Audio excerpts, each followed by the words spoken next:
अऊज़ु बिल्लाहि मिनश शैतानिर रजीम। बिस्मिल्लाहिर रहमानिर रहीम। अलिफ लाम मीम। ये हिकमत यानी तत्व ज्ञान वाली किताब की आयतें हैं। मार्गदर्शन और दयालुता उत्तमकार लोगों के लिए जो नमाज कायम करते हैं, ज़कात देते हैं और आखिरत यानी परलोक पर विश्वास रखते हैं। यही लोग अपने रब की ओर से सन्मार्ग पर हैं और यही सफलता प्राप्त करने वाले हैं। और इंसानों ही में से कोई ऐसा भी है जो दिल बहलाने वाली बातें खरीद कर लाता है ताकि लोगों को अल्लाह के मार्ग से ज्ञान के बिना भटका दे और इस मार्ग के बुलावे को हंसी में उड़ा दे। ऐसे लोगों के लिए बड़ा ही अपमानजनक अजाब है।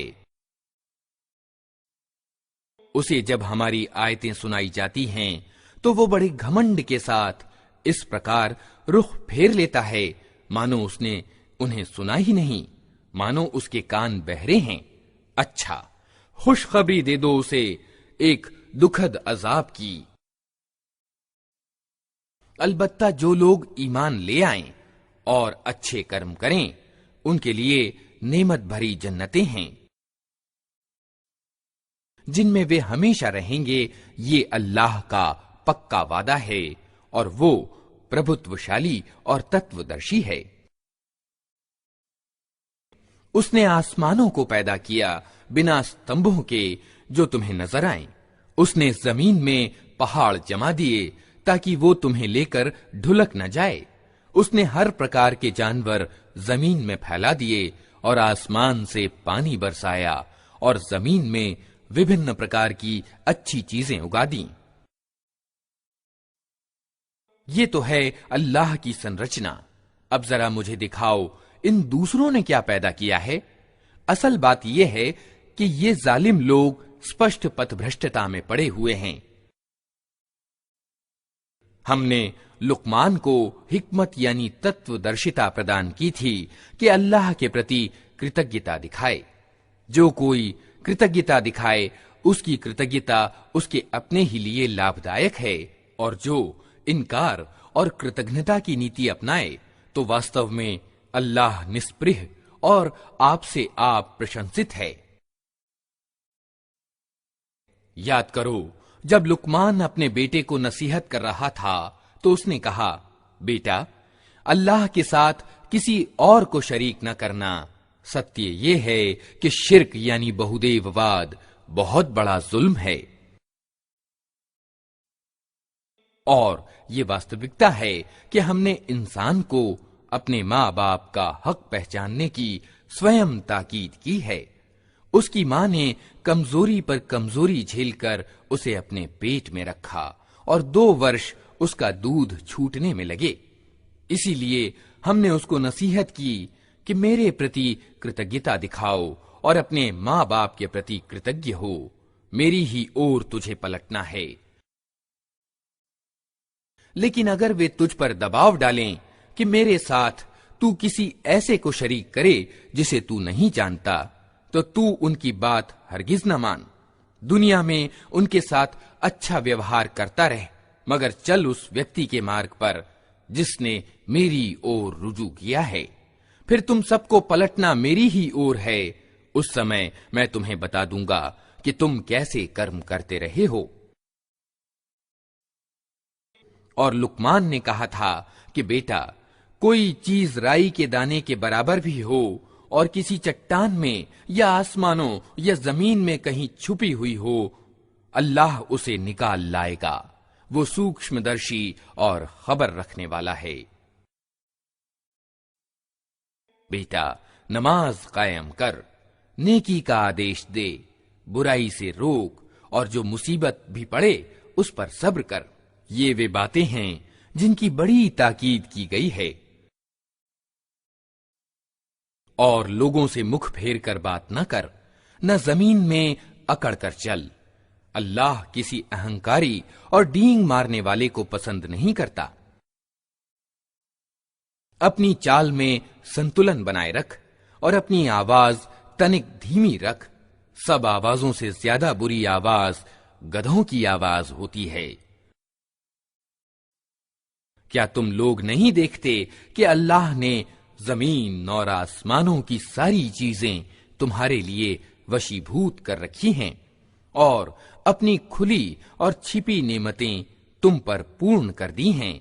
इस पर हाल ये है कि इंसानों में से कुछ लोग हैं जो अल्लाह के बारे में झगड़ते हैं बिना इसके कि उनके पास कोई ज्ञान हो या मार्गदर्शन या कोई प्रकाश दिखाने वाली किताब। और जब उनसे कहा जाता है कि पालन करो उस चीज का जो अल्लाह ने उतारी है, तो कहते हैं कि हम तो उस चीज का पालन करेंगे जिस पर हमने अपने बाप दादा को पाया है। क्या ये उन्हीं का पालन करेंगे, चाहे शैतान उनको भड़कती हुई आग ही की ओर क्यों न बुलाता रहा हो। जो व्यक्ति अपने आप को अल्लाह के हवाले कर दे और व्यवहार में वो नेक हो, उसने वास्तव में एक भरोसे के योग्य सहारा थाम लिया और सारे मामलों का अंतिम निर्णय अल्लाह ही के हाथ में है। अब जो इनकार करता है उसका इनकार तुम्हें शोकाकुल न करे। उन्हें पलटकर आना तो हमारी ही ओर है, फिर हम उन्हें बता देंगे कि वे क्या कुछ करके आए हैं। यकीनन अल्लाह सीनों के छिपे हुए रहस्य तक जानता है। हम थोड़ी अवधि तक उन्हें दुनिया में मजे करने का अवसर दे रहे हैं, फिर उनको बेबस करके एक कठोर अजाब की ओर खींच ले जाएंगे। अगर तुम इनसे पूछो कि जमीन और आसमानों को किसने पैदा किया है, तो ये जरूर कहेंगे कि अल्लाह ने। कहो, प्रशंसा अल्लाह के लिए है, मगर इनमें से ज्यादातर लोग जानते नहीं हैं। आसमानों और जमीन में जो कुछ है अल्लाह का है। बेशक अल्लाह निस्पृह और अपने आप प्रशंसित है। जमीन में जितने पेड़ हैं, यदि वे सब के सब कलम बन जाएं और समुद्र दवात बन जाए जिसे 7 और समुद्र रोशनाई जुटाएं, तब भी अल्लाह की बातें लिखने से खत्म न होंगी। बेशक अल्लाह प्रभुत्वशाली और तत्वदर्शी है। तुम सारे इंसानों को पैदा करना और फिर दोबारा जिला उठाना तो उसके लिए बस ऐसा ही है जैसे एक प्राणी को पैदा करना और जिला उठाना। वास्तविकता यह है कि अल्लाह सब कुछ सुनने और देखने वाला है। क्या तुम देखते नहीं हो कि अल्लाह रात को दिन में पिरोता हुआ ले आता है और दिन को रात में। उसने सूरज और चांद को वशीभूत कर रखा है। सब एक नियत समय तक चले जा रहे हैं। और क्या तुम नहीं जानते कि जो कुछ भी तुम करते हो अल्लाह उसकी खबर रखता है। ये सब कुछ इस कारण है कि अल्लाह ही सत्य है और उसे छोड़कर जिन दूसरी चीजों को ये लोग पुकारते हैं वे सब असत्य हैं, और इस कारण से कि अल्लाह ही उच्च और महान है।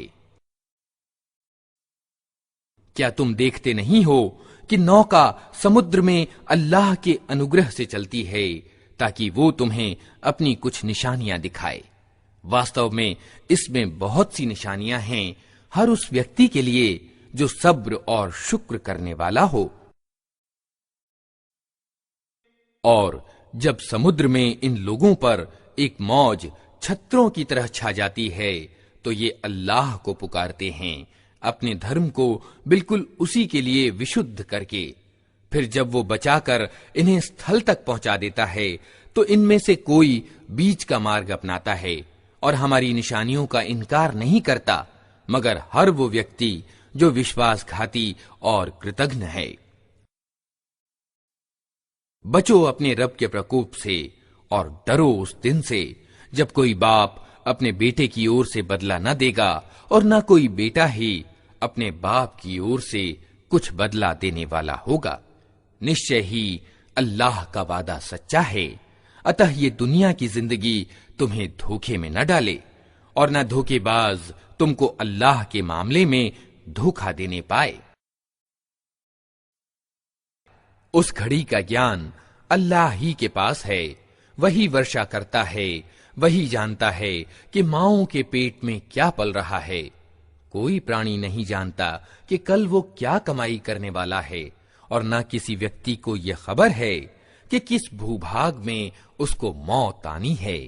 अल्लाह ही सब कुछ जानने वाला और खबर रखने वाला है।